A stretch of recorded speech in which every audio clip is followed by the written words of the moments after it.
Last month, the UConn Board of Trustees voted on an additional increase of tuition for UConn students.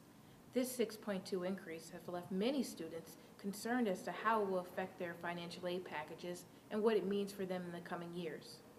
I think it affects me a lot. I'm only a sophomore, and 6% is a lot.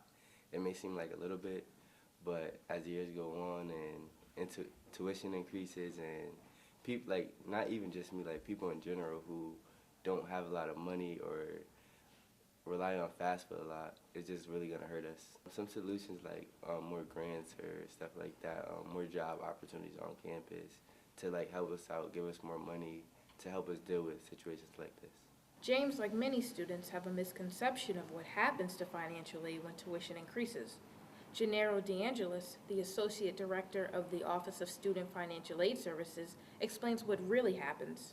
We're actually mandated by state law to set aside 15% of our tuition revenue and then reallocate that funding as need-based financial aid. So if there's ever a bright side, so to speak, to a tuition increase, is that there's going to be a proportional increase to the amount of money that we have to help students finance that educational cost. According to the CT Mirror, it is the third tuition increase since the board set a 4-year plan back in 2011.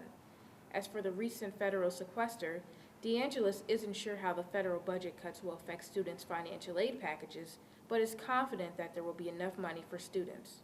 That was the sunset provision in the Budget Control Act of 2011, I think. And that called for mandated cuts across the board to discretionary spending in federal programs. And luckily for us, that didn't impact the Pell Grant, at least for this year, because the Pell Grant is our biggest, by far, source of federal grant funding. We get about $20 million a year in that, so luckily that wasn't cut. Luckily for senior Carol Fabricant, she has been on a merit scholarship for the past 4 years, which pays for most of her tuition. I know since I was a freshman to now, the tuition has gone up a significant amount. So I think that maybe it needs to go up to continue to provide services for students, because I know you can't have a really great gym without having more tuition. To ensure that students are properly educated on financial aid, DeAngelis recommends that students attend a financial aid workshop or visits a financial aid counselor in the Office of Student Financial Aid Services. This is Taylor Fountain for UConn News.